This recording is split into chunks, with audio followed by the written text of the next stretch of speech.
Welcome back to the Balance Sheet, where we talk about all things in the world of women's wrestling. I'm one of your co-hosts, King Ajar, aka Raj, Hey, what's up, everyone? I'm Billy.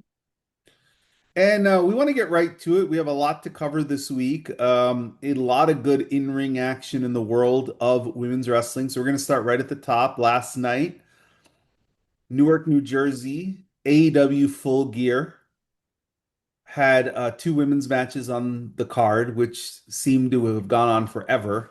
But we'll start right at the AEW Women's World Title match.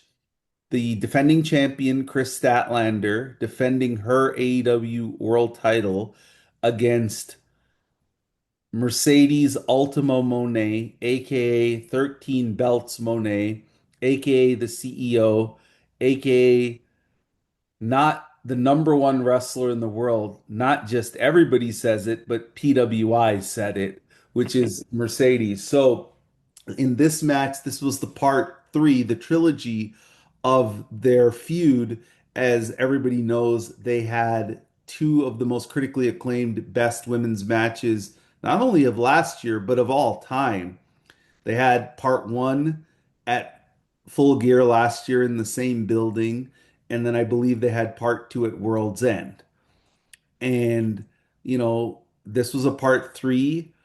And going into this match, I think most people expected the result that we ended up getting, which is Kris Statlander finally beating the person she has never been able to beat, which is Mercedes Moné.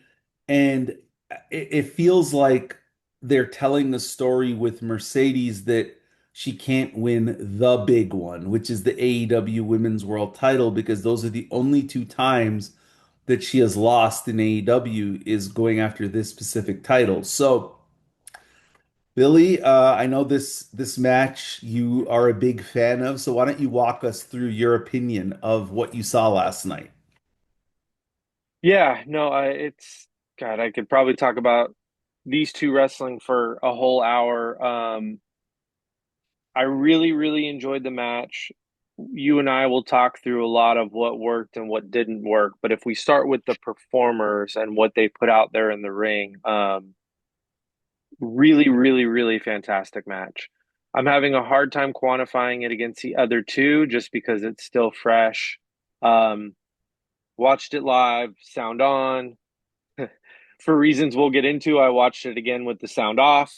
Um, but I thought this was a really, really ambitious layout. Um, they sprinted from the start. I mean, the bell rang.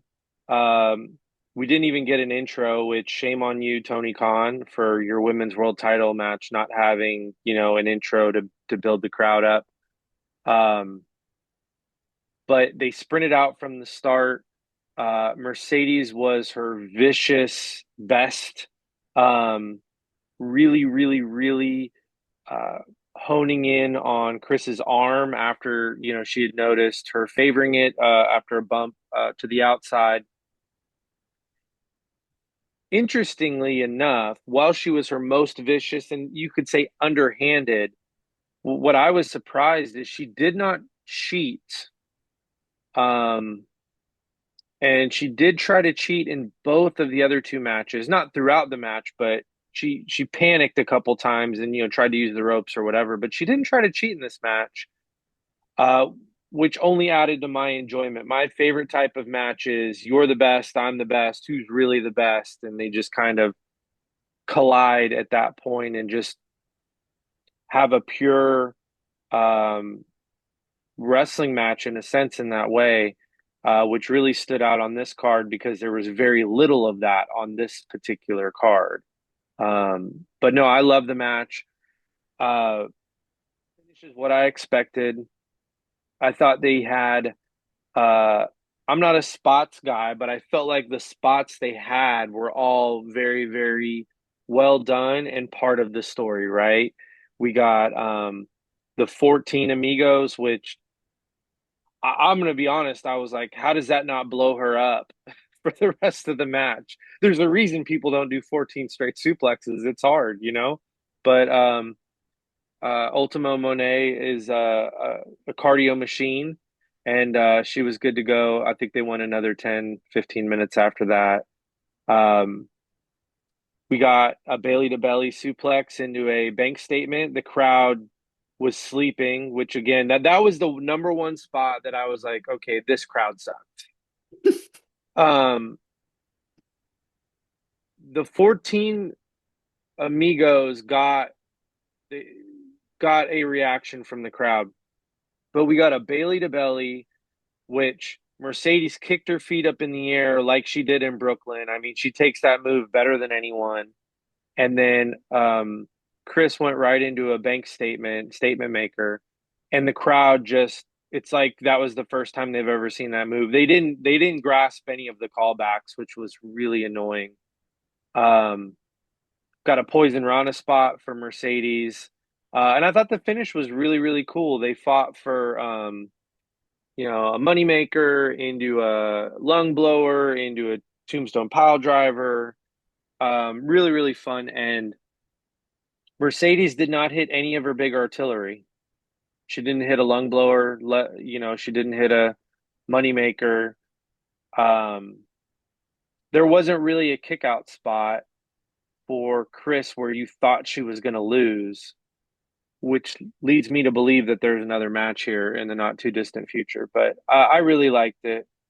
It might be my favorite one. I need more time to. Right now I have it in between. I have number one, number three, and number two. I really like the story they told in this one. Um, and I thought again the match layout was super ambitious. Um, there are very few sets of two women in the world that could have done this match. Uh, Do you, the okay, chemistry and in-ring ability has to be top shelf to do this match. so I was trying to find the time for this match. What is the time? Do you have it? I do. This was a 23-minute, 9-second match. Okay. 23 seconds. Second longest ever singles match in women's AEW history, only behind one of their other matches, hit 24, I think. But I think this is the second longest one, second or third. I thought the Avalanche rib breaker spot was an all-timer. That was an all-time spot. All time spot. That was Yep, a great spot. The 14 Amigos as well. Okay, so I have two thoughts. I'll give you my match review and then I'll give you my overall review. So the match review, it's what I expected out of Kris and Mercedes. They have amazing chemistry. Kris is one of Mercedes' best opponents ever.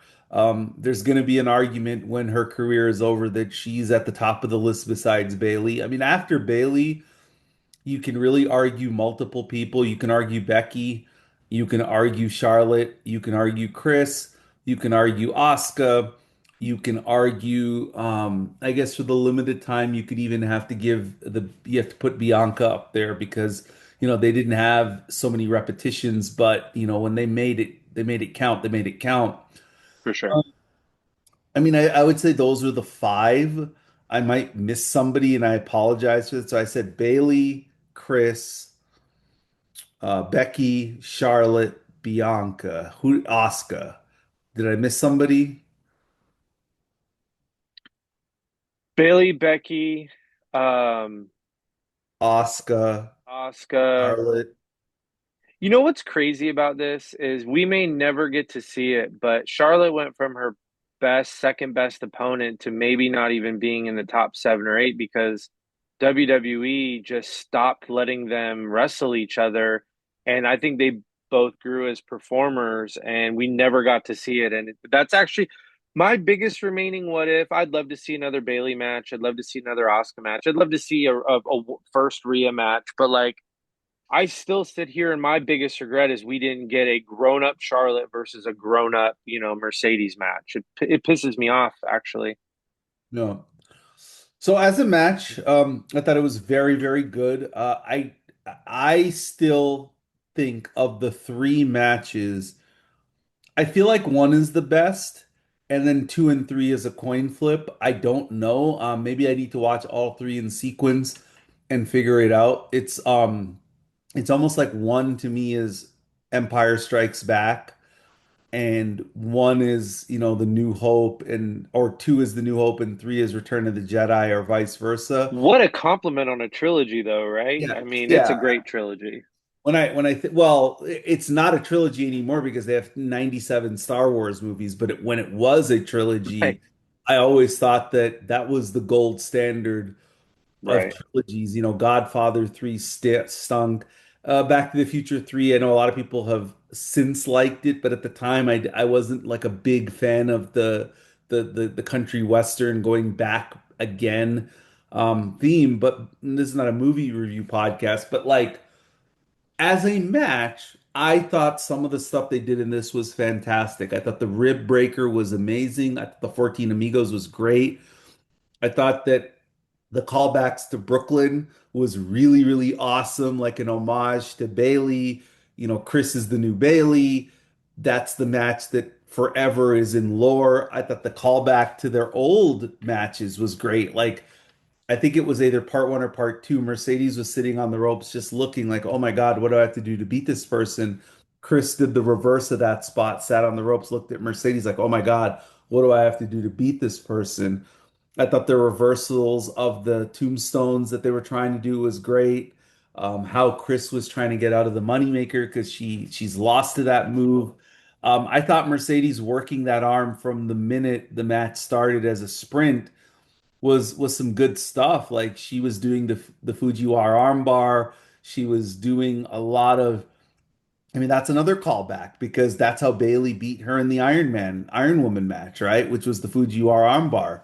I thought they did some of the great match stuff, and this match should be praised for the work that they both women did. I truly believe that after Mercedes in AEW, Kris is the second best women's wrestler in that company. I know a lot of people are going to say Willow, a lot of people are going to say Athena, some people might even say Jamie Hayter. I think it's Kris Statlander. I think she's the second I best agree. women's wrestler in that company, and I think Kris, in my opinion, is rising the ranks of one of my favorite wrestlers of all time from the women's perspective because she mixes the power and the wrestling ability very, very well. She's a tremendous performer, and I want her.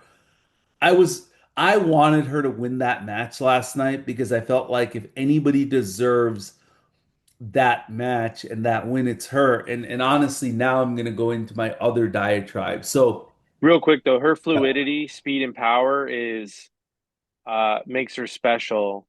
yeah, And I think when I rave about this match, nothing surprises me about Mercedes anymore.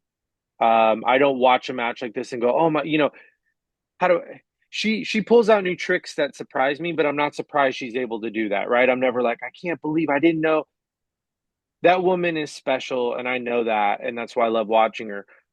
What I rave about in this match, though, is that Kris is otherworldly good also, and these two are magic together. yeah, they're really good together. So here's where my diatribe is. So I think that the biggest flaw I saw in this match last night has nothing to do with the match, the performers. It has everything to do with the person who controls the book, which is Tony Khan. I, as a wrestling fan, was very frustrated last night because he's the booker, so he knows what his performers are going to go out there and do. He knows that every match before this match is going to have screwdrivers and blood and guts and ladders and thumbtacks and glass and every, plunder object that you could think of. And so if I know that as a booker, I'm going to put Mercedes and Kris first because you're going to condition that crowd to only care about blood, about screwdrivers, about thumbtacks, about ladders. And then you have 10 matches that have already passed that basically fit this pattern. And now you're like giving them something else that's like totally from a different galaxy because these two women are going out there and just having a wrestling match. And the crowd was like, okay, who cares? Like, the previous match, somebody stabbed somebody in the head with a screwdriver. Why do I care about just two women trying to grapple? It doesn't make any sense to me. And so I blame Tony Khan a lot for the crowd being really bad last night. In my opinion, for that quality of match, I'm not saying I needed Hogan Rock. I was in that crowd. And very few crowds will ever hit that crowd, that crescendo. But it deserved more than that. I And mean, if it opened, it would have gotten it. huh? It would have If it it opened, it would would have have had a gotten it. better, You're right. yes. Yeah, it would have had a better, like, you go back and think of Mercedes matches this year in AEW. The match that I don't know if that match is better than this match, and it probably isn't better, quite honestly, is the Jamie match. But it opened the show. And the crowd was hot for that match from the get-go. And it stayed hot until the finish. And to me, that's why I don't know, wherever people want to rank this match, I'm okay with it. If somebody tells me, hey, this is my favorite Mercedes Moné match of all time, so be it. That's your opinion. You have a right to it. I am not going to argue. It's not like they picked, Mercedes versus Dana Brooke from Raw and said that's my favorite match. But I do think not having an all-time type of crowd does impact a match's standing to me. Now, it's not fair.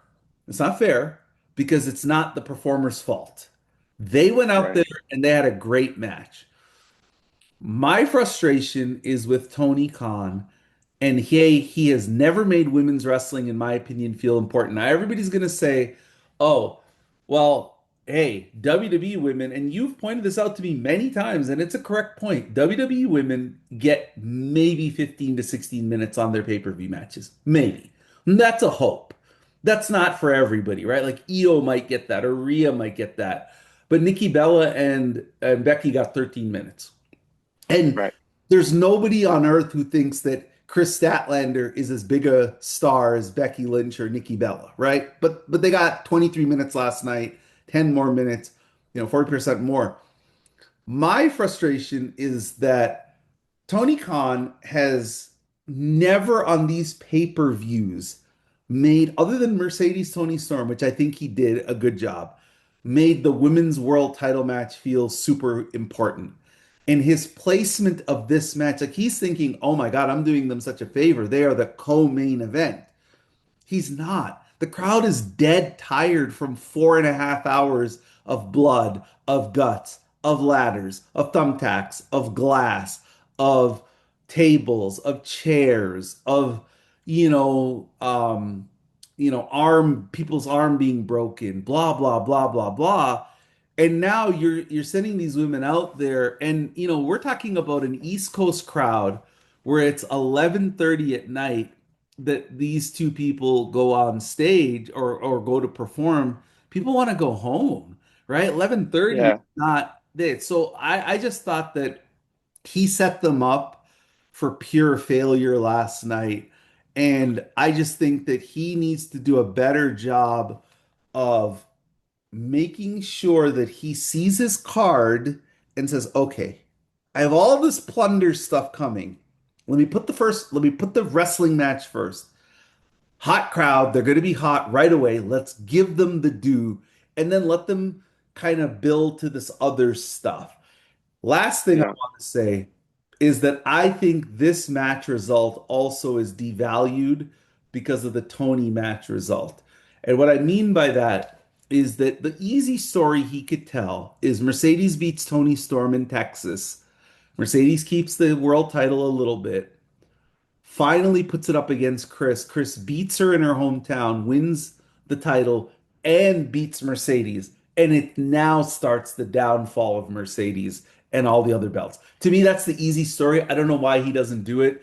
And I think he overthought it. And so my opinion is all-time great. Because Kris won the title in a very kind of random way, right? So I know you're I was trying to there book and a I was better shocked title by it, win for him. right? Yeah. My thing is these two women, if I were to have to pick names and say, give me the two performers out of AEW that you want to see have a match, these would be my first choice. And the two men I would pick is Okada and Takeshita. And that would be like, okay, I want to see these two wrestle all the time. That would be my picks. Yeah. But again, so that's my diatribe. I just didn't like anything that Tony did for booking and how he set his card up, and I thought he put the women out to fail. And I didn't like it, and I think he has to do a better job. He did put the women out to fail, and I will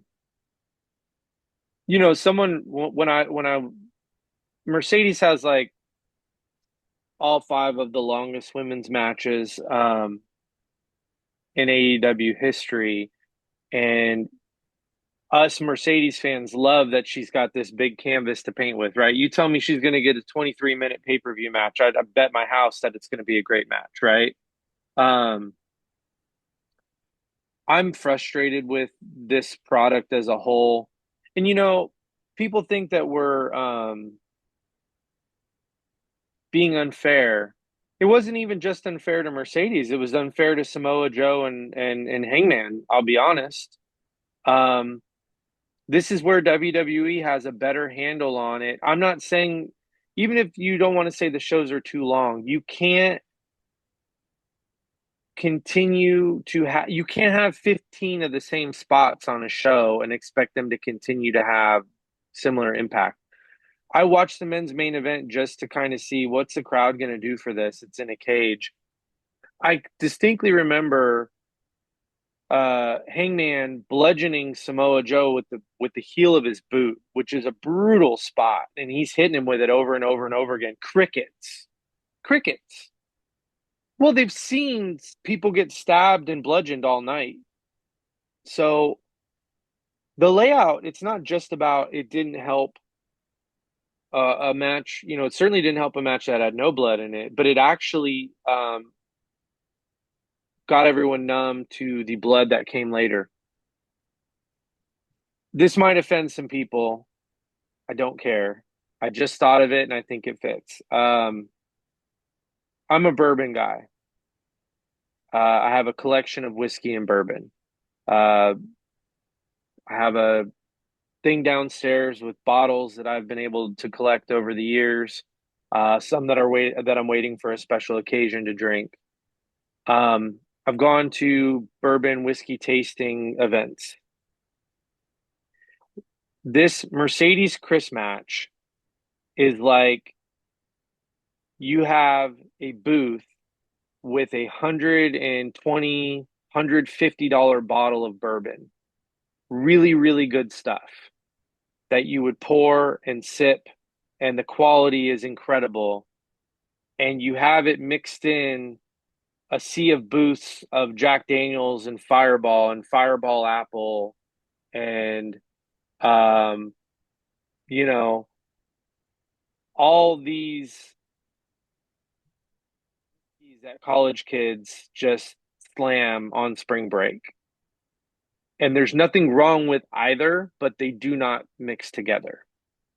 And so, to your criticism on Tony, if you were setting up an event that had daily whiskeys, Jack Daniels, labels like that, and then you had high end stuff, you'd probably put the high end stuff off somewhere separate, wouldn't you?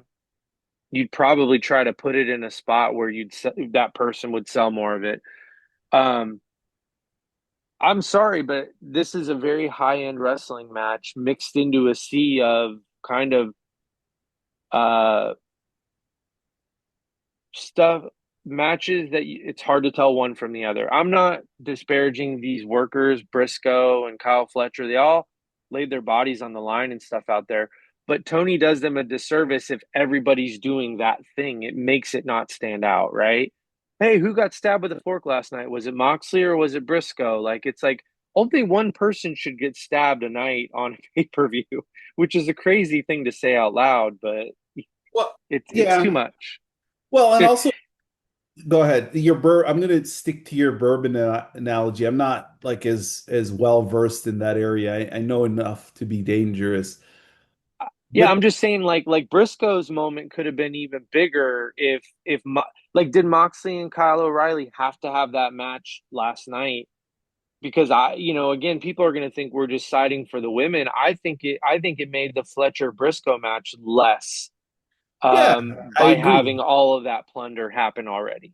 I agree because I'm watching the card, I'm in a room with an iPad as, people in the other room are watching this Wicked movie and like I have my headphones on and I'm watching it and I'm like, okay, so Moxley, Kyle O'Reilly had this no DQ match, screwdriver in the nipples, all they're doing those crazy stuff. And then like the Fletcher match with Briscoe, which is supposed to be like Briscoe's moment, it looked exactly the same as the previous match. And it goes back to where I was going with your bourbon stuff. Is AEW crowds are programmed to think that the Fireball is better than the $150 bottle, right? Like they're Right. programmed and conditioned that the cheap, gratuitous pop stuff is better than, Exactly where I was going. than the finer tasting, right? And that's look, I understand AEW, and I said this last night, I tweeted it, I'll repeat it. I am happy AEW exists. I think it's great for the industry. I think that the performers are going to get paid more and are getting paid more. I think Tony Khan, from everything I've read about him and seen him in interviews, he seems like a good boss. And, I know people appreciate AEW because they stay out of the political realm and they stay out of doing business, with countries that, have questionable morals and tactics. And so for some people that's important. I know it's important for you, right? Yep. That it's important for you. But I just got to be honest about a wrestling fan's perspective, which is what I'm trying to give here. Tony has to not book for himself. I understand being the alternative wrestling promotion to the WWE, which is fine. That's what WCW was. That's what TNA was. And be different. That's fine. I have no problem with it. You have a lot of talent on that roster. Honestly, I think there are more talented men's roster in the ring than the WWE is. In the ring, they're more talented. Like Yep. there isn't a men's wrestler, maybe other than Gunther in WWE on the main roster at least that's better than Okada. There's no way. I don't think he's better than Okada. Like they have the talent, but it's what they want to produce. Not he has desensitized me as a viewer of his program to not care about blood, not care about screwdriver spots, not care about ladders because it's in every match and it doesn't mean anything. But the problem is the crowd only wants that match because he has programmed and conditioned them for 5, 6 years that these are the only matches that you should care about and cheer. And so when Mercedes and Kris just go out and have a great wrestling match, nobody cares. And I don't and this is why I think Okada, in a lot of people's opinions, has underachieved in AEW because Okada, in his core, is a professional wrestler. He is not a blood and guts performer. Many people think Okada is the best men's wrestler of all time. And in AEW, he very rarely gets to showcase that with a crowd that cares. And so if I'm Tony, I take a hard look at my ratings. It ain't growing, pal. Your ratings have plateaued and have almost fallen off a cliff. Warner Brothers is going to get acquired soon by somebody, and that could be a person or an entity that has a WWE partnership. And if that's the case, you're going to be out of a TV deal for a little bit. You'll find one. When you go to your new provider or your new platform, you almost have to recondition the audience that we can do the blood and guts stuff, but we have the best wrestlers. What does Mercedes always say? AEW is where the best wrestle. Well, how am I going to know that if every match looks like a stunt show? So, It yeah, I don't get it. yeah, I think you nailed it. That's exactly where I was going. Where and the crowd thinks that this other thing is the better thing, and it's all subjective anyway. But a crowd fully missing story beats, um, and callbacks. It's I am. No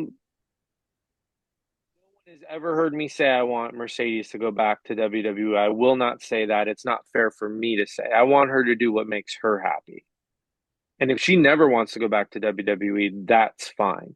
But what I will say, every other crowd she's ever wrestled in front of,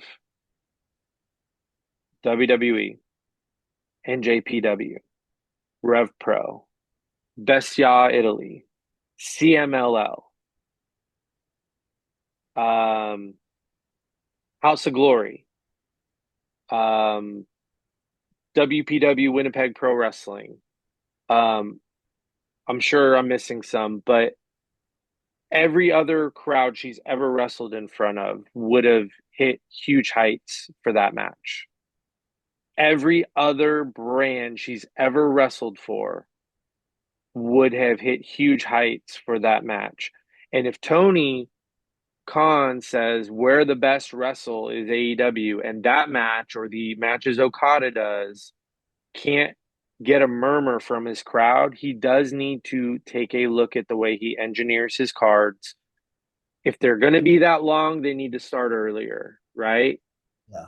That worked very, very well for All In and All Out, starting earlier. Um, I think AEW is as strong of a brand in Europe as they can be. They're not, WWE's WWE, but they're very, very strong brand wise in Europe. You give European customers a chance to watch the match, and they're pretty well beloved over there. You have to look at what everyone's going to do and make sure the card flows in a way where you don't feel repetitive. And sometimes, most important of all this,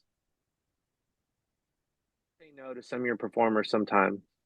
No, you can't do that because this match is doing that. And I've been working on Briscoe getting his moment for 9 months. You started feuding with Kyle O'Reilly 2 weeks ago. You can't.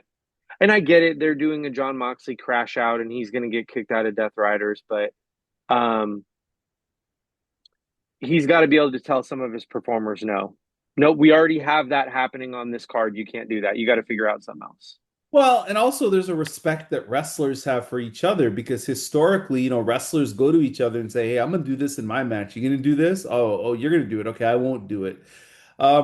There's a couple things. The afternoon start time. Yeah, I will say this. Tony has to move his pay-per-views to the afternoon. He just has to. Nobody on the East Coast wants to sit in an arena until 1 a.m. watching wrestling. Nobody does. I Nobody. want to Nobody. sit where I live. Tony Khan, like me, is a wrestling historian. He knows his stuff. I'd like to have a conversation with him about wrestling history if I ever got to meet him. He knows something that I know. Growing up in the territory days, when WWE used to come to Toronto once a month, every month, their cards are always at 1 p.m. 1 p.m. start time Sunday. It was a holiday show, 1 p.m. Saturday. Hulk Hogan, Earthquake. Hulk Hogan, Roddy Piper. Macho Man, Ricky Steamboat. Rick Rude, Roddy Piper. I've seen all these matches in my life. They all start at 1 p.m. Why? Because it's Sunday. People need to get home. People need to get to work. I understand his excuse is, well, it's a Saturday. Well, we're not in the world anymore where every job is Monday to Friday. And we're not in the world anymore where it's like transport. Like he's in Newark, New Jersey. People, I mean, you and I both know people who were at the show last night who live in New York. To get home, it's not easy. And I think he has to be cognizant of that. Like he has to say, okay, I'll start my show at 3 p.m. Eastern, 12 p.m. Pacific. If people order these shows on HBO Max or cable providers or Amazon Prime, guess what? You can watch it anytime. You don't have to watch it live. You have the purchase sitting in your bin. You can go watch it whenever. He needs to move his shows back because say what you will about WWE, and I have a lot of criticism about them too. Their shows don't drag for 6 hours and nobody wants to watch. They got criticized for that one WrestleMania. I think it was in New Jersey, the It WrestleMania. was. And from that, and from when Triple H took over, the one thing I think he's gone too far to the mean. Like I think it needs to come to the middle. Like I don't want 20 matches. I don't want five. I'd like eight. 8 would be a good number for me. Eight, and then two of them can be less than 12 minutes and not Yeah. always just the women, you know? Yeah, I never understood why, if Bobby Lashley and Shelton Benjamin are these destroyers, why do they have to have 15 minutes? They should kill the people in 6 minutes and move on with my life. Like, and I think Tony has to stop, like I said, booking for himself. He books wrestling like he's the only person in the crowd watching.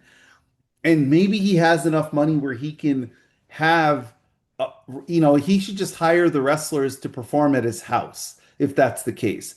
But he has to look at his bigger audience, and I don't think he is. And I think that's why the ratings have fallen. And I think that that's why AEW does not feel like a hot promotion. Yes, they get 10,000 people at Full Gear. That's a great house. They're going to get 125,000 buys. That's a solid number. But I think they want to grow. I think they'd like to get to 14,000 people in the building and 165,000 to 70,000 or 200,000.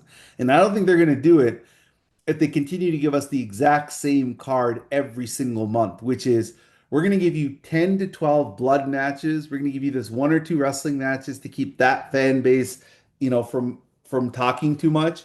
And then they need to just make the women feel a little bit more important. Like on a card that was 6 hours or 5 hours or whatever it was, they had two women's matches.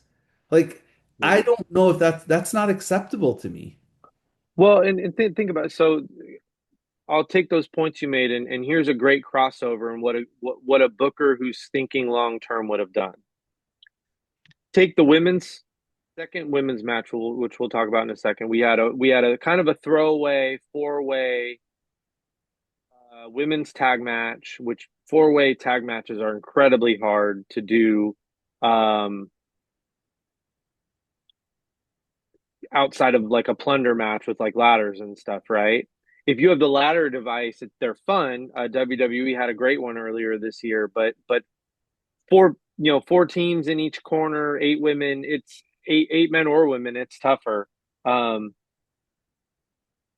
Split that up and let's have our semifinals matches on this card. Take John Moxley versus Kyle O'Reilly and put it in the main event of Dynamite this upcoming Wednesday. And now what I've done is I have the same amount of matches on my pay-per-view card, but I've removed a high violence bloody match. I've made it a must-see main event on my Wednesday show. And I'm going to run a good angle on my Wednesday show that's going to get people to tune in. In my women's matches, I get two semifinal matches, straightforward wrestling, and balance out this card a little bit more. Um, that one decision within one decision makes this a better card. And you run that exact same. Um, he's allowed to put blood on TV. He did it last week at Blood and Guts, or 2 weeks ago at Blood and Guts. He's allowed to have that Moxley match on TV. Um, and that would have made everything better. The Moxley Kyle O'Reilly match would have been well received. Not that it isn't, but it would have had a better crowd. And then I think the Kyle Fletcher Briscoe moment and match would have landed better, and the women would have had a more meaningful role on this card. In that match, um, Love Bombs, Mina Shirakawa, and Tony Storm defeat Babes of Wrath, Marina Shafir and Megan Bayne, and Sisters of Sin. Um, this was a stipulation. They get an advantage of some sort. Do they get to pick who their next opponent is? I think. No, they get in their semifinal tag match, they get to pick the stipulation. See, I hate that because I wanted this tournament to be stipulation free. A tournament for a new belt should be who is the best team, straightforward. I hate This that. this to me.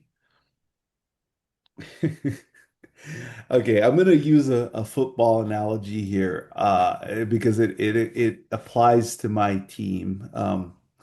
We have a thing in our Eagles group chat called "Here, damn, shut up," and what that means is, if you watched the Eagles against Green Bay, at the end of the game, instead of just punting on 4th and 6, they did that go ball to AJ Brown because he didn't have any targets that game. And that was, our joke is, Jalen saying, "Here, damn, shut up. Here's your ball." don't Yeah. complain. That match to me last night was what this was, which is okay. You guys complained that there aren't enough women on the card. Here, damn, let me throw four teams in a match that really didn't need to be on the card and has no real stakes. Like the stakes are stupid. It doesn't make any sense. But yeah, you know what? You guys are going to complain that there is not enough women on the card. Here, shut up. Take the match. That's what that match was to me. Um, the Evil, I thought, like you, it's very difficult to do a four-way tag match. And then I was reminded very quickly in my DMs, but the WWE women had the Evolution four-way for the tag titles, and that match was great. So it can be done. And I said, okay, one, that was for titles, right? So Yep. that's true. It had real stakes. Like you could actually win the title, not almost win the title, because you still have to go to a semifinal And match. that's the storyline device missing because if the champion team is not having to protect against the other three, then it's just a melee Yeah, mess. it just so this match did not need to be on the card. I'm happy it was. I'm a fan of all the women, but like again, this is the It's a problem. here damn. Yeah, that's what it is. It's just here, damn, shut up now. Here's your matches, and that's what I saw it as. Like when I watched this match, I'm like, what are the stakes? Like I asked you how many times since we've recorded, hey, can you explain to me what the gauntlet is, the casino gauntlet? Like, how does that whole concept work? I had to read it back like, wait, Mina and Tony get to pick their stipulation for a semi-finals match or a final, or who cares? Like, it doesn't even matter to me. It's And just, it shouldn't have stipulate, it's yeah, like that's what's so cool about the Owen and is it the Continental Classic? Like there can't be interference, right? And that's what a tag tournament should be. So Timeless Love Bombs won, Tony and Mina. Um, it's all but a guarantee they're winning the tag titles because that's the most Tony Khan route. I'm just being honest. I mean, this guy is pretty easy to pick his direction. I mean, he loves Tony Storm, right? So Right. he's gonna always make sure Tony is in the mix, and I don't have a problem with it. I mean, it's probably his best women's character he's ever, authored, but like my problem is Mina and not Mina, Marina Shafir and Megan Bayne are like killers. And them losing this match, it kind of cheapens them to me. Like it Yeah. just like to me, they should have won this match. And their stipulation is, I don't know, no rules, or their stipulation, like they should have a stipulation. Having baby faces win a stipulation match, it's stupid. Well, it's funny that you bring that up. Baby faces winning stipulations going into a match. It seems like it's the theme of professional wrestling, and we will pivot here in a sec, but do you have any final thoughts on AEW Full Gear, Mercedes and Kris specifically? Oh, my apologies. We wanted to talk about this match, so let's get to it. This past Wednesday from Boston, Massachusetts, we had on, I guess it's the Dynamite Collision hybrid 3 hour show, the unification of the Ring of Honor TV title. Yeah. And it was Mercedes Moné, who is the interim champion, defending against Red Velvet, who was the champion, but she got injured. So she had the belt and never really lost it. And they had a match in the unification match in Boston, which is Mercedes's hometown. And it was a really good TV match. They had a hell of a match, lots of intensity, lots of fire. Red Velvet's a star on the rise, and I believe that that was my favorite Mercedes finishing sequence, maybe of all time, other than when she used her leg to make Sonya Deville submit in the Elimination Chamber in Houston. Yeah. That is my favorite. This is right up there. I think the super lung blower finish is A plus. I think it should be her finisher for big matches, but I understand why she can't do it every week because it's gonna crush her back. So Yeah. I loved this match. I think this match could have been on a PLE and I wouldn't have been upset. Red Velvet's, like I said, star on the rise. And honestly, I love this match. What'd you think? Yeah, similar. I love the match too. They the lockup and the punches that they threw, 30 seconds into the match, reminded me actually of Charlotte versus Sasha Banks. Very, very kind of like a sizzle right at the beginning that I didn't expect because these two had not interacted on TV, right? So sometimes that's coming because of the story, but it kind of took me back because I was like, oh wow, they went right into it. Um, I would say Red Velvet shot up my ranking board pretty significantly on this. I've been watching her over the past couple years. Um, I felt like there was someone here who can be um, on AEW TV and be in the mix on as an up and comer. Um, a lot of fluidity in what she does, more technical than what I had seen in the past. She kept up with Mercedes on some of the transitioning. I just like the fire that she wrestled with too. And what I think made me rank her even better is they went out there to do something, and that takes two people, right? So she clearly, her and Mercedes put this match together and they took some risks and stuff. And for a collision main event, I really, really enjoyed it. I think it was the best match by far on a 9 card show, Dynamite and Collision, with Hangman and Okada. Okada versus This Dorada yeah. was a much better match than that match. And it's not just me saying it, Cage Match says it. Um, but it's 2 points ranked higher than that Okada Dorada match. So um, I I yeah. I I'm frustrated though. If Mercedes and Kris had even 75% of engagement that this Boston crowd had for this match, um, it would have gone a long way towards making that match feel bigger on paper, even though it was a clinic and it was almost a perfect match. These AEW crowds are whiplash for me, man. They're so all over the place.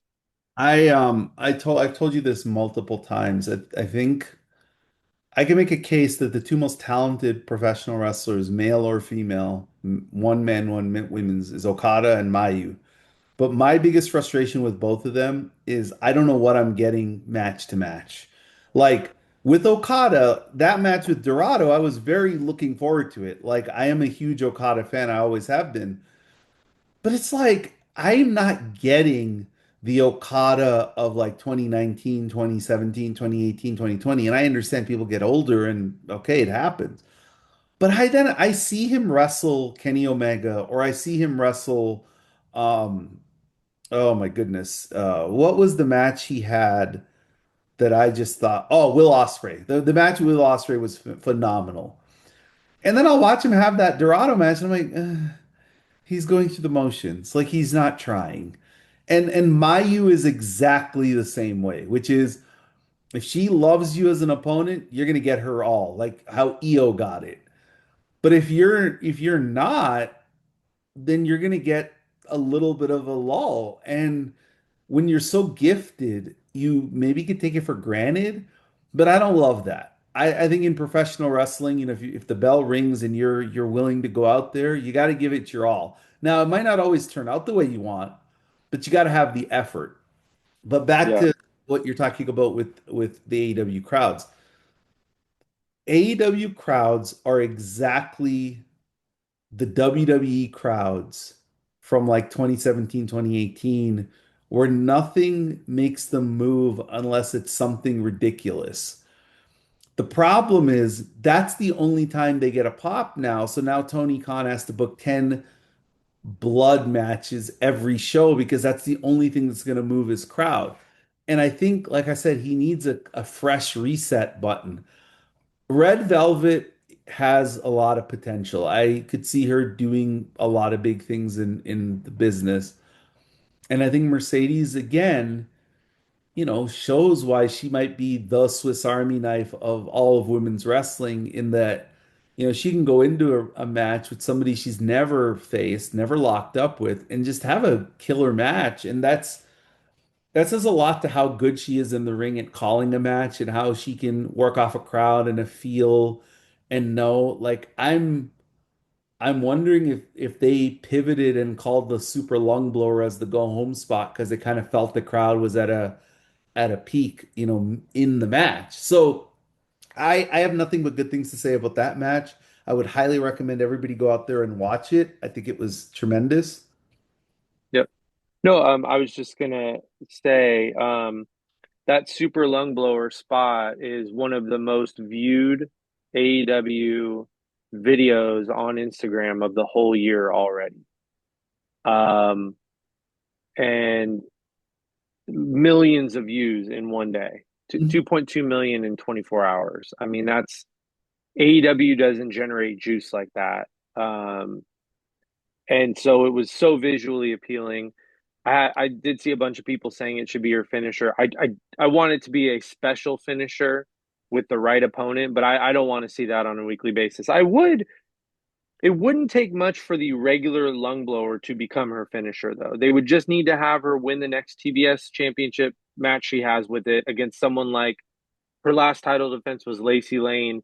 If she started pinning people on regular defenses with it would work pretty quickly because it looks great. I want to pivot to WWE, but I think um, my last note on it, a tweet from Victor Taylor Perry, who we love, Mhm. teacher from New York, who is the founder of the wrestling club, friend of the show. We'll call Victor. Shout out to Victor. He was at the show last night. Um, I just feel like this sums it up perfectly. Crowd or not, Mercedes is exactly who she knows she is. End tweet. Period. The GOAT. She's that good. And she went out and proved it again. Um, it's easy for us to complain because I was annoyed with that crowd. I think like a lot of fans were, but that was an incredible match. Back to the bourbon thing, it's like we just put another beautiful bottle of bourbon on the shelf with the collection that we have up there. But bravo to Mercedes and Kris. So I'm gonna get let's talk WWE, but before I talk WWE, and I want to kind of elaborate on a tweet I sent out, which was, in my opinion, the best matches of all time in professional wrestling. I don't know what the list is, but I'm gonna go off the top of my head. Savage Steamboat, Austin Hart, um, HBK Undertaker, WrestleMania 25, Sasha Banks Bailey Brooklyn, Bianca Io Rhea. Um, I guess you have to put there was another one that had a really hot crowd. I'm trying to think about it. I think any all-time great John Cena match would have like the crowd. The crowd, while they're in other professions, they're not as important. In professional wrestling, they're very important. I think the crowd for though all of those matches that I just listed are great on their own.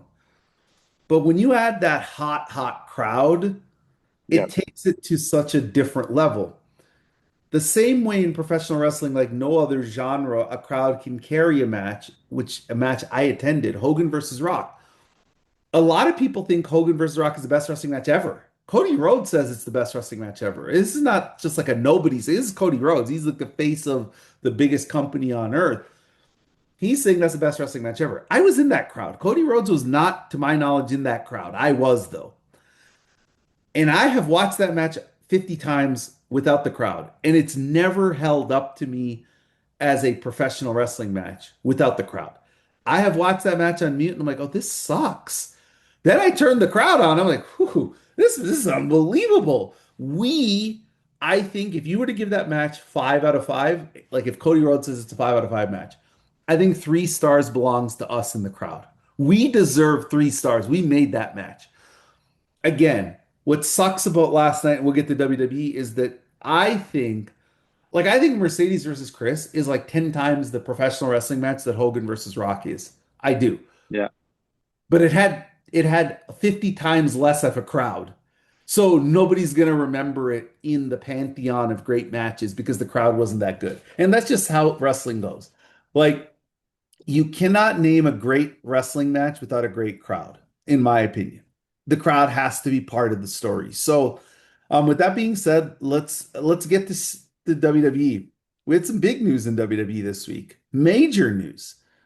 Yep. The Intercontinental Championship change as Maxine Dupree beat, I'm not the one saying it, but Sports Illustrated says it, and the Chicago Tribune says it, the best women's wrestler ever in Becky Lynch.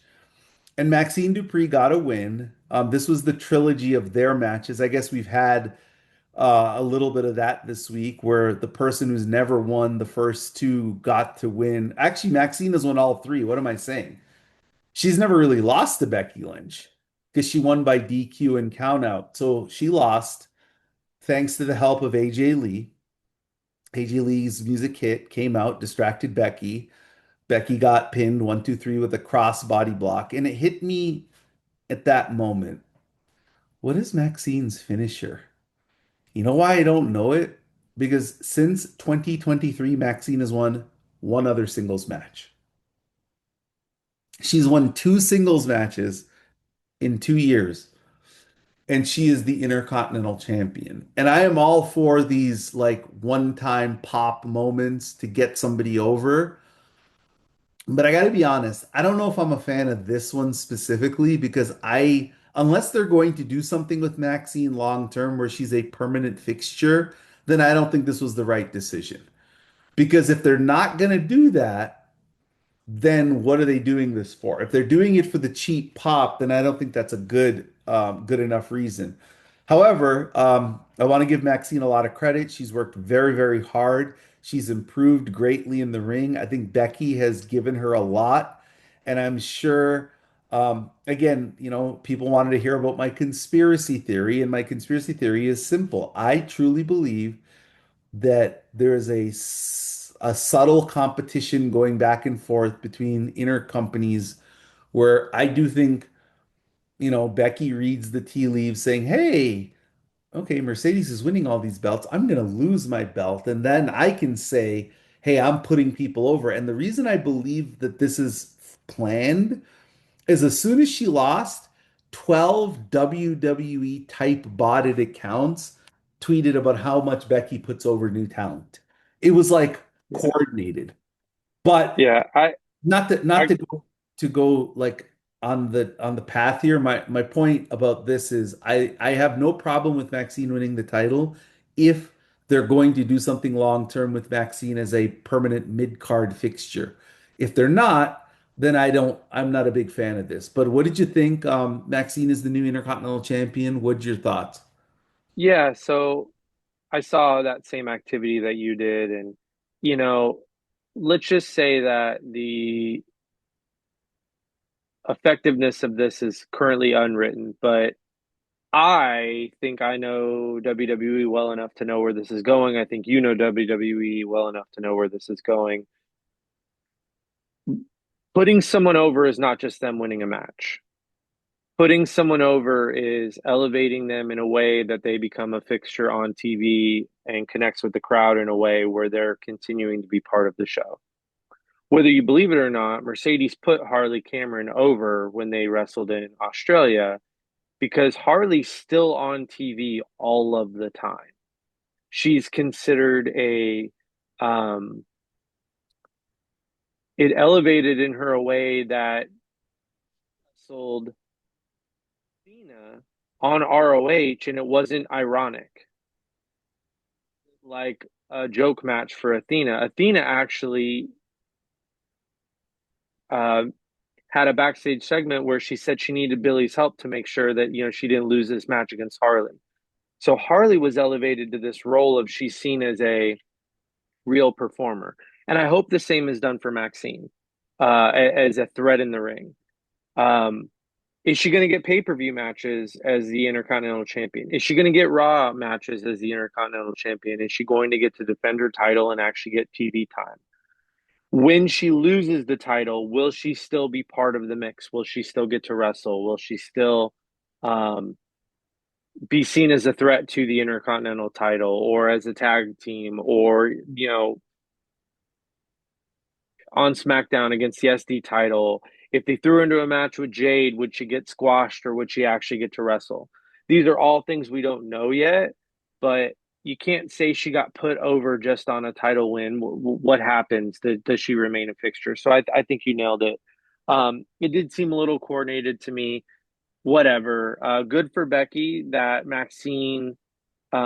She obviously worked very, very hard, both of them, to get this pop and to get this moment. But I'd like to see them do something with it. The U.S. title's been booked very poorly. The Intercontinental title has been booked very, very well. Will the Intercontinental title continue to be booked well? That's the open-ended question. Well, Maxine has it. And you and I both have our doubts, not because of Maxine, but because of the hierarchy in which the WWE books their women. The IC title has been booked well because it's been on a woman that they're going to book well regardless, right? So does that fire pass on to Maxine? Remains to be seen. But cool moment for sure. And Yep. so from a storyline point of view, and you mentioned it, AJ cost Becky the title um, by coming out and distracting her. Presumably, not only does that, well, we know one thing it does is Becky and AJ are going to be part of War Games to settle that score amongst the other women in War Games. And then that kind of puts it where presumably Maxine goes on and does something else with somebody else, although Becky's kind of running an internet angle where, you know, do they have another match where she beats Becky again? You can't say Becky's putting over new talent and then have her get the belt back in a week or two, right? So it'll be interesting to see if they double tap that win or not. But go ahead. No, I love the crash out character that Becky's doing. I think, my advice to her would be, you don't want you could tone down some of the tweets and how they read because, you're kind of being a caricature of somebody else and, that's not somebody that necessarily wrestling fans want you to acknowledge, but Agreed. I love her character. I love everything she's doing. I agree. I don't think you can flip the belt back to Becky because if you flip it back to Becky, it's hollow. If you take it away from Maxine because her legal team figured out that, AJ doesn't have a license to be out there, and the angle she's going in, then that also feels hollow. And if this was all just meant to get Becky to lose the title to AJ in a real manner, then you shouldn't have taken the belt off of Becky to begin with. Just let her keep it. And we'll see where it goes. And yes, so My prediction is Maxine ends up losing it to Roxanne at some point. That would be my prediction I from this I season. think so. Like I think they're going down a path where I keep hearing Roxanne saying, I should have got this, I should have got this, I should have got this title match. I beat Nikki Bella twice, and Nikki Bella gets the title match. So I do think there's something with Roxanne and Raquel in the works. And I if I could book this thing forward, I would have Roxanne win the title, and the Mania match is Roxanne defending against Liv for the IC title. That would be my match. Yep. That would be my match. Okay, War Games.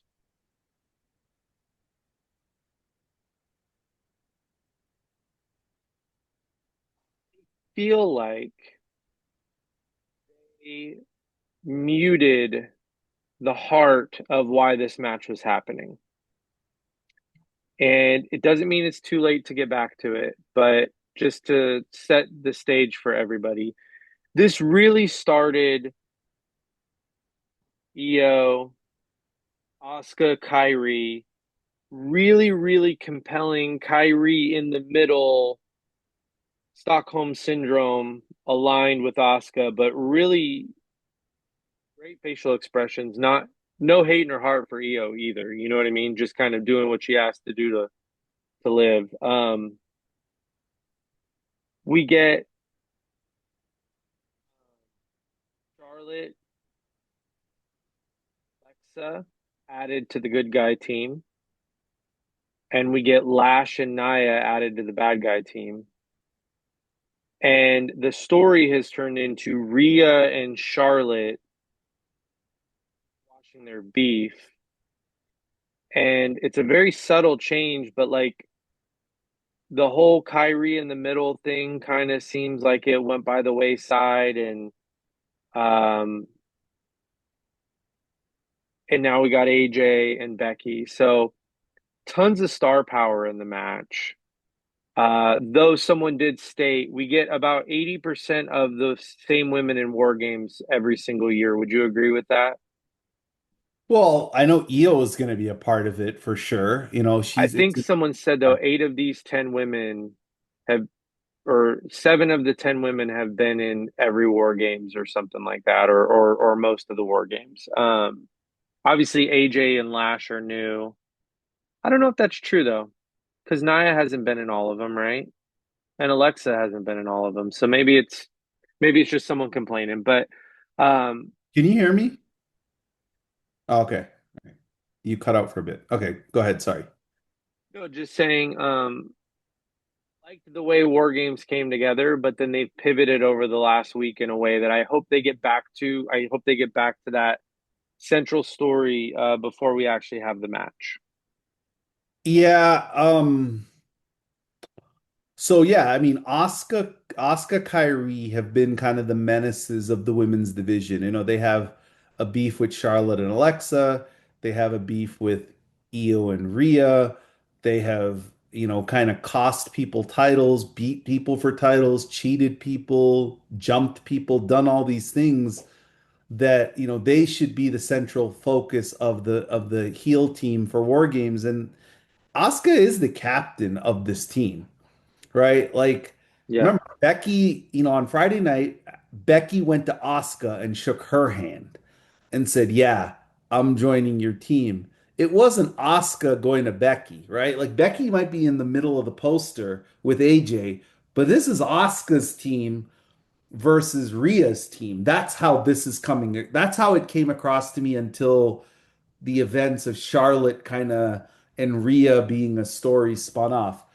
This is And that's the way I want to see it. And the spinoff is kind of what's throwing me off. But what is going to happen though, and this is not a spoiler, this is a prediction. So if you don't want to hear the spoilers for SmackDown, you know, skip over this part of the show. Charlotte beats Asuka in a one-on-one match. That means the baby faces get the advantage of having the 2-on-1, 3-on-2, 4-on-3, 5-on-4 advantage of War Games. Okay. I've watched every War Games match ever. I think I attended like the third one ever in Charleston, South Carolina. The bad guys should always, or the bad women should always get the advantage because it's about the baby face coming back from bottom. What this tells me is Alexa Bliss is turning. That's what this is. Because the only reason the heels would be the 5-on-4 disadvantage, folks, is one of the baby faces is going to turn. So, in essence, they always have the advantage. And I think you're going to get the classic, and this is Charlotte is doing a callback to her own father here. If people remember when Mr. Perfect joined the NWO, it was Horsemen versus NWO War Games. Mr. Perfect slams the steel door in Ric Flair's head and joins the NWO. I think Alexa Bliss is going to slam the door on Charlotte's head and break up Charlexa to honestly the pain of me and my good buddy Chen because we do not want to see this thing end. I think Alexa is the one who's turning heel. She has to be because Rhea and Io are not going heel. Right.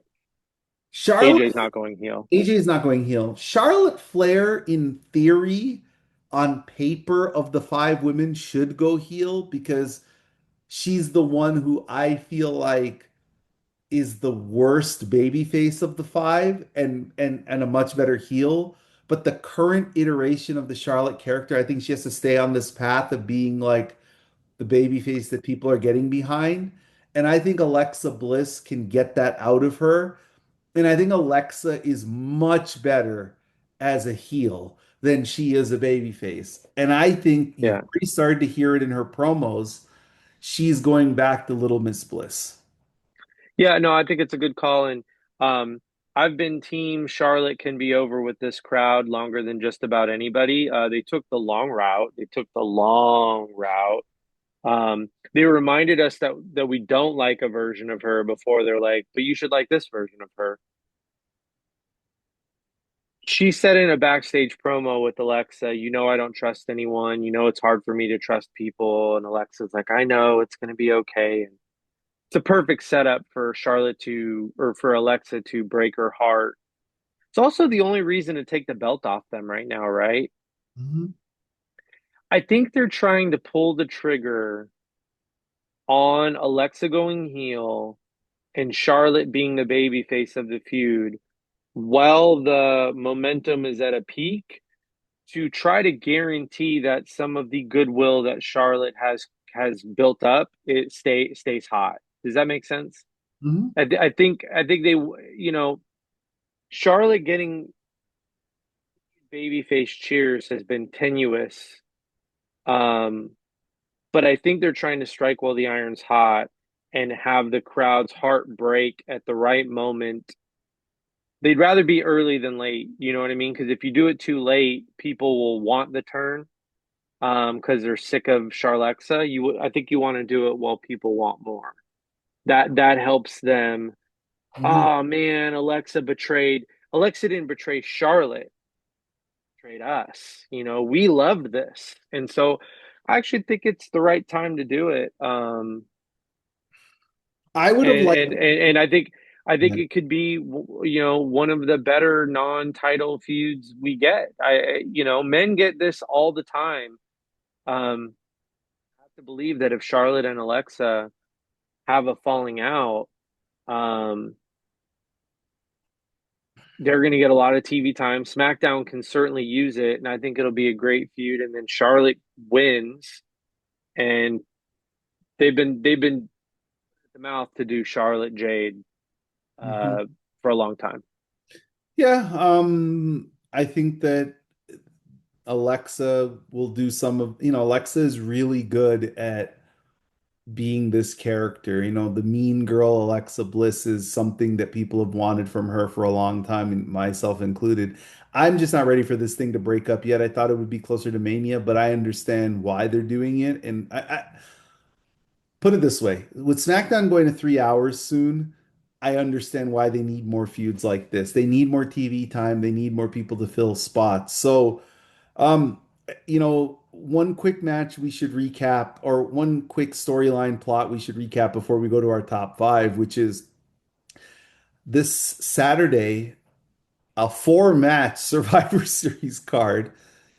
50% of the matches are women. I gotta give Hey, look at gotta that. gotta give WWE some credit there. So far you have the men's war game, the women's war game, Stephanie McCourt defending her women's world title against Nikki Bella. John Cena defending his Intercontinental title against Dominic Mysterio. I think Dom and Cena should main event because it's Dom's hometown, and obviously Cena's going to lose to him, and I think that would be a cool moment for Dom. I think Stephanie and honestly, I think Stephanie and Nikki Bella should open the show, and the two War Games matches should be in the middle. That's how I would book this card. Um, but I think Stephanie, Nikki Bella. I got to be honest, it's a feud. It's something that Stephanie needs. You could convince me that Stephanie should win this match, but get laid out after, so this feud continues. because it's just started, and I don't think it should just be a one-off match. But I gotta say, for the biggest Stephanie Vicor fan that I am, I have not been a big fan of how they have handled the booking of her being the champ. Like she is more than this like goddess of a woman in terms of her looks. She's a hell of a professional wrestler, and I'd like to see them get back to that. And I'm going to complain about it every week until it happens. But what are your thoughts quickly on Stephanie Nikki Bella? Um, I'm glad Nikki's getting a chance to kind of do this run here. Um, I was very critical of her match with Becky in Paris, and it had nothing to do with Nikki. I didn't think Becky was ready to put the best foot forward there. So I have a lot of faith in Stephanie in ring, and I, I I always think it's important that the women deliver. This show is built on the understanding that women need to get the chance to deliver, and then when they do get the chance, they've got to deliver on these good matches. And unfortunately, they don't have as much grace as the men. I think I think because Stephanie probably knows that even as champion, she won't always get these single title matches, especially on a four-match card. Um, I would like to see Stephanie and Nikki go out there and have a really, really good match. I think it's possible. I think Nikki has been, uh, she's in great shape, and I think that they're capable of putting on a really good match that surprises some people. For Stephanie in her title reign, I need them to get her a challenger that she could slug it out with. And what I mean by that is I want to see a match where they want to punch each other. And I think that's what's missing from this. Um, and Nikki, she's not going to go in there and go blow for blow with her, just, fist closed punches like that. That's not Nikki's style necessarily. But um, I'd like to see some animosity and some grit, so to speak, from Stephanie's title reign, because I want to see them showcase how tough she is, how good she is in the ring. So I agree. I'd like to see a little bit more from that. Same as you. Then if that's what you want to see, there's only one Mania opponent for her, and it's Becky Lynch. That's the only person. Because I think Becky on the microphone can absolutely carry the feud as she has many times. And I think Becky can say some things that are, like hit home, like, hey, And you Becky's a great slobber knocker wrestler. You know like what I mean? Like, you yeah. got everything handed to you, red carpet from the moment you walked into this company. I had to work my way, and then people like you aren't giving me my respect. Like I think there's so much there, but we'll see when we get there. I'm excited to see. I'm just happy to see a pay-per-view card where 50% of the matches are women. I think that's a huge step in the right direction for any wrestling company. WWE, AEW doesn't matter. So this is your top five this week. Yep. So why don't you give us the introduction for it and kind of what we're trying to rank? Yeah, I really wanted to focus on, I wanted to have a list that we would talk about some current women's wrestlers and maybe a couple current women's wrestlers that we don't give as much shine to on the show, not for any reason other than actually what the theme is. We're going to do top five women who have not won a recognized world title. Um, to give you a good idea of what this list could look like without spoiling our list, if we would have done this three months ago, probably both of our number ones would have been Kris Statlander. And Kalani Jordan could be on this list a couple months ago. She won't be on the list, and I'll explain why. Um, Jade, depending on what you're looking for, had never won a world title a couple months ago. So that's what the list would have looked like. And since we've checked a couple people off, I wanted to say what is our top five women that have not won a world title. So let me define recognized world titles: WWE, AEW, TNA, that's why Kalani's off the list, ROH, JPW, Strong, and IWGP are both recognized as world titles. The top belt in Stardom, the World of Stardom title. Um, and then just for excitement purposes, I saw is and isn't. On one site, NXT is recognized as a world title. On another, it said it isn't. I think it is. I think it is a world title. But we are recognizing it as a world title for this list, or else we would have just ended up with a Roxanne, Lyra. Although Roxanne was the ROH champion, so I'm wrong on that one. But um, top five women who've not won a world title, top title from those brands I just mentioned. So the Stardom, the New Japan Strong, you count as a world title? Strong is a world title, yes. Okay, well, then I have to take somebody off this list because I have a person who does has won that title, but I just did it as I guess the IWGP title, like the person never held the IWGP title. Right. Okay. Well, Okay. No, it's on. I'll take him off. well, then this too was CMLL.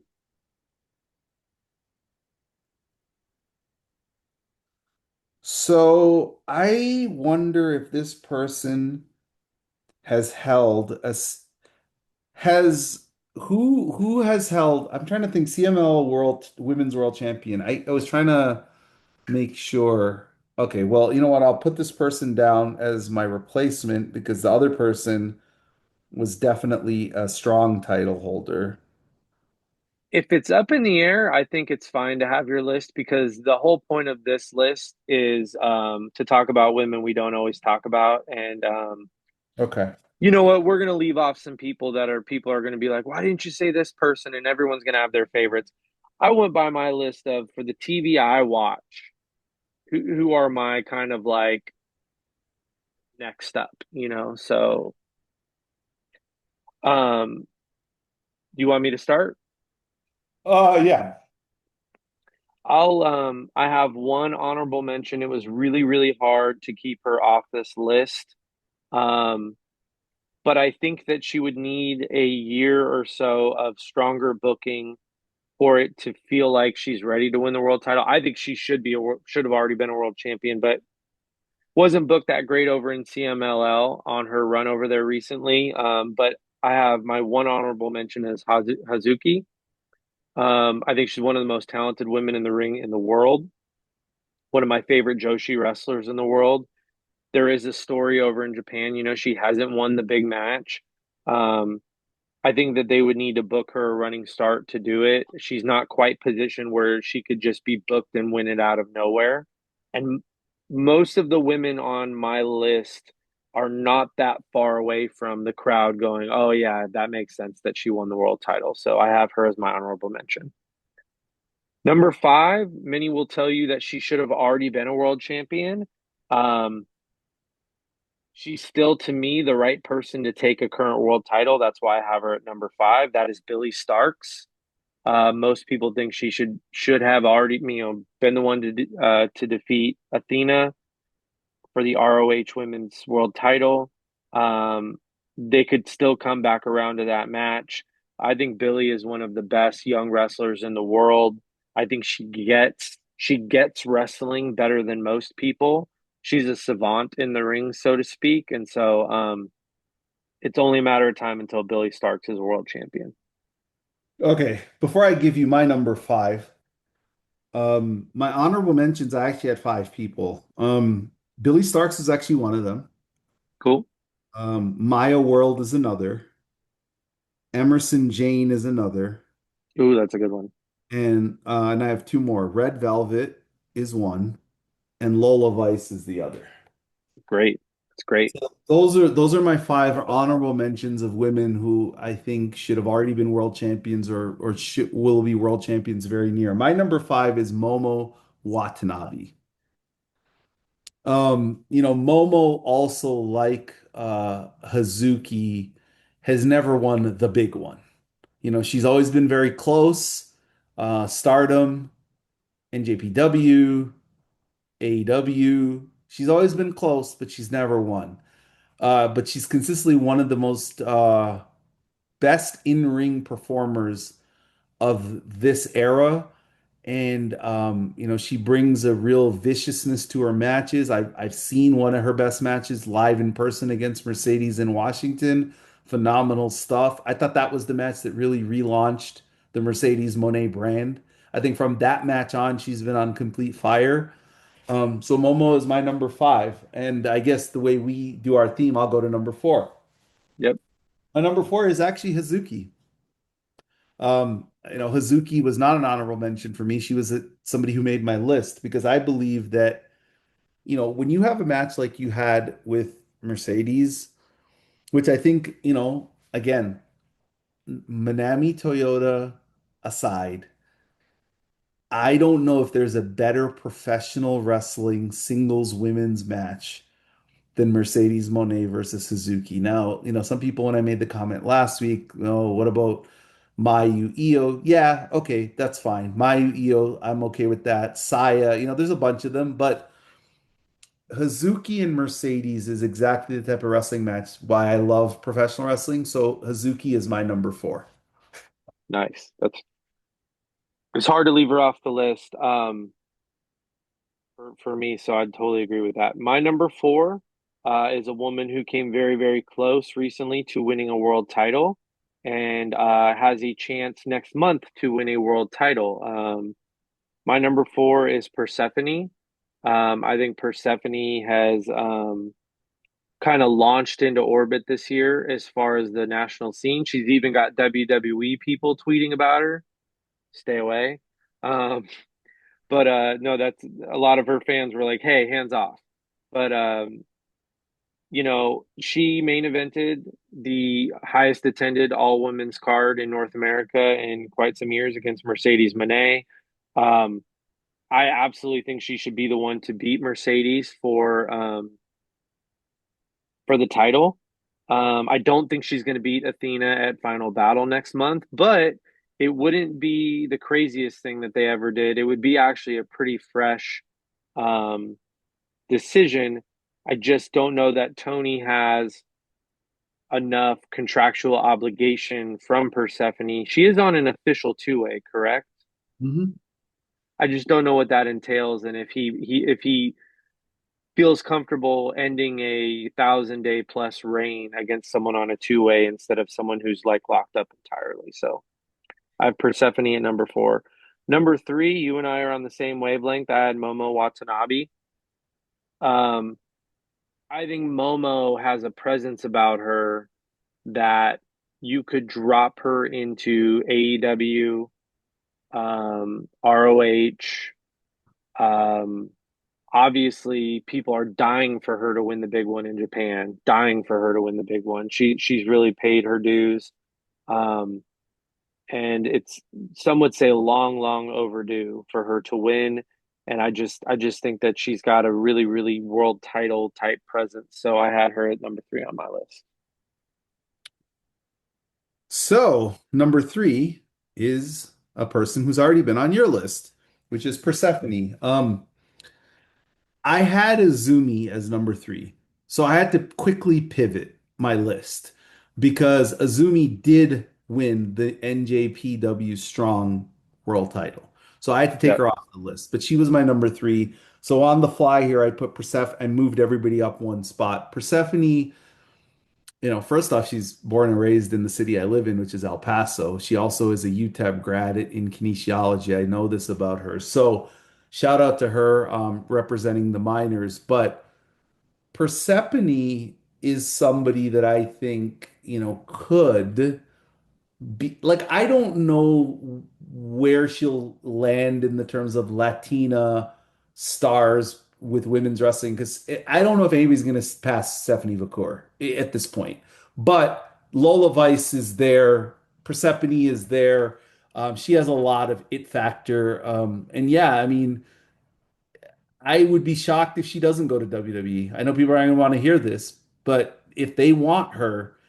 I would be surprised if she doesn't go, but that's just my gut feeling about it. But she's my number three. My number two is a lot of people's favorite wrestler that nobody talks about, the Starlight Kid. Hmm. Starlight Kid, many people think is already one of the 3 or to 5 best women's wrestlers in the world. Uncle Dave thinks she is the best wrestler in the world, women's wrestler, other than Io. So, I think Starlight Kid is a superstar in the making, and she's gonna have a bright future. And she just hasn't won the Stardom World title yet, but I mean, she's phenomenal in the ring. So my number two, Starlight Kid. That's a great one. I very specifically didn't have Starlight Kid on my list only just because one, I knew you'd probably say her. Two, it's a crowded list, and number three, I focused on the shows that I watch, kind of like my list last week, because there's so many women that deserve to get shine. It is interesting though because I think my top two are pretty. It'd be interesting to see you have at number one, and I love when we have kind of divergent lists like this. So my number two is Sol Ruka. Um, I think she's the most upside WWE woman, certainly who hasn't won a world title, but maybe just in general. Um, I think that she is someone who is going to take to the main roster so quickly, it's going to give some people whiplash. Um, I think the more that they put her out there, it's going to become very, very evident that she's going to shoot up a lot of lists in the back even too. I think she's going to be well taken care of from a booking standpoint. The one question out there is she ever going to have an NXT title run, or is she going to be main roster without?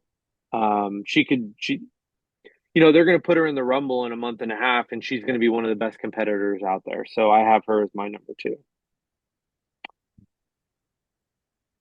Number one, reason why I have this list is because I thought of this person. And this person is my number one because I think that this person could show up to any promotion in wrestling, be presented the way she's presented, come out and beat their champion the first time appearing, and it wouldn't be like, what are they doing? It would work because of the way this woman is presented, and that's Megan Bayne. Okay.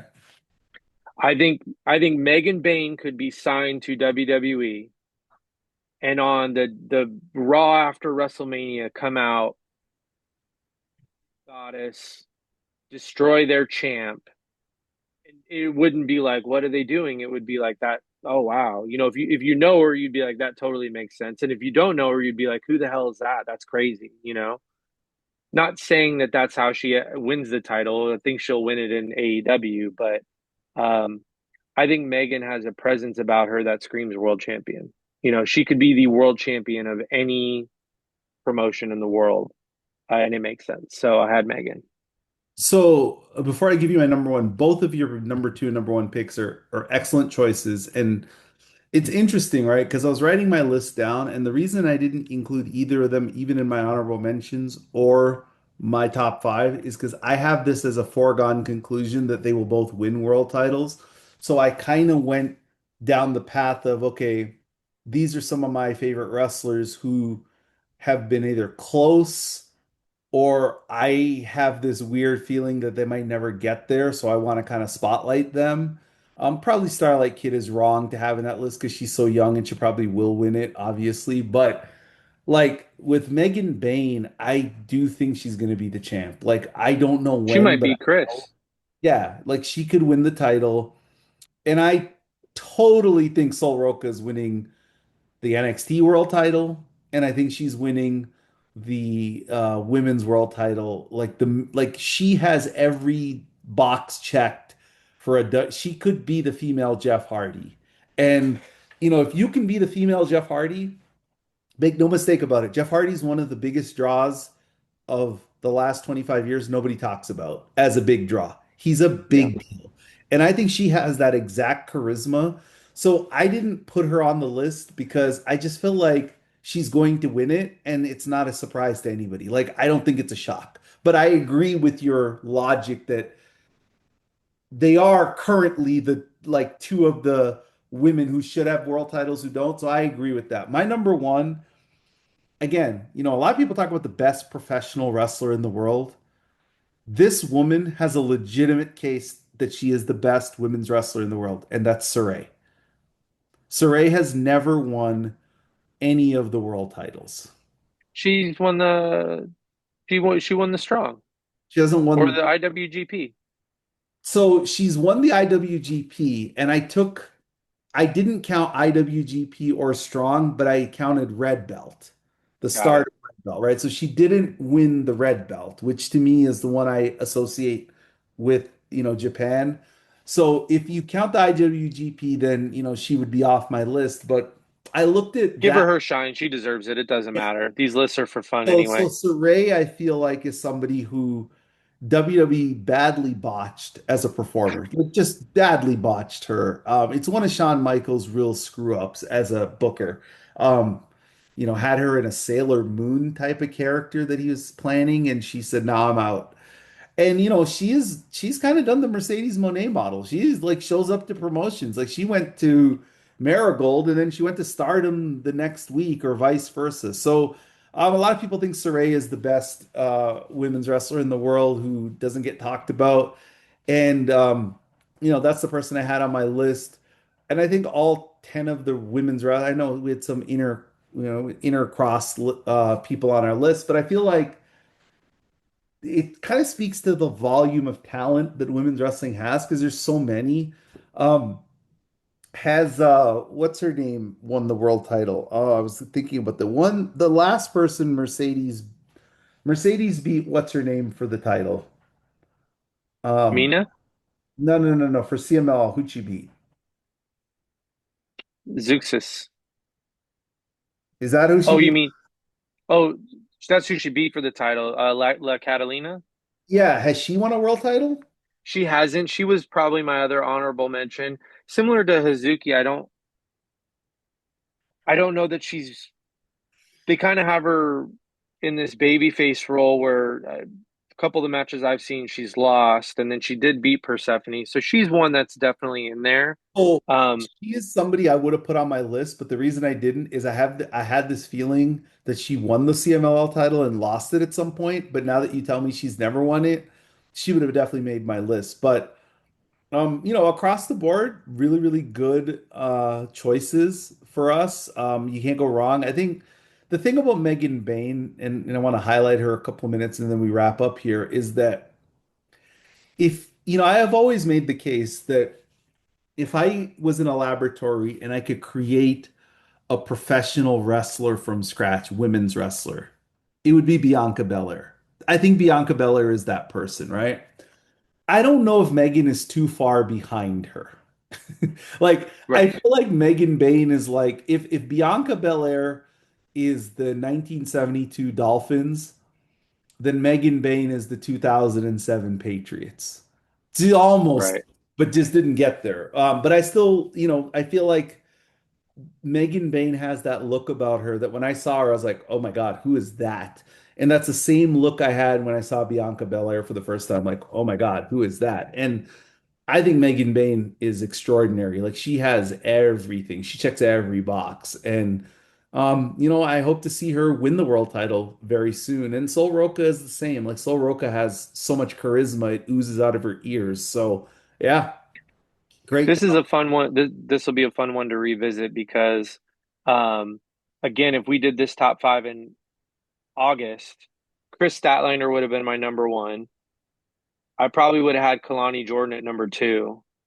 And some people, again, in case Kalani's been the TNA Knockouts champion for the last couple months now, or a month or so. Um, Probably not expected, probably not the first world title we all expected her to get, but that's why she wasn't on our list. I think Kalani is gonna probably hold 3 to 5 of these belts before it's all said and done for her. But that's what's fun about this list is we could revisit it, and hopefully Megan and Momo and Starlight Kid have all won a world title the next time we come back to it. Persephone, Billy Starks, who knows? All right. Um, Overall, great action this week. If somehow you are a fan of this podcast and didn't catch Mercedes and Red Velvet or Mercedes and Kris Statlander, we both highly recommend that you watch them.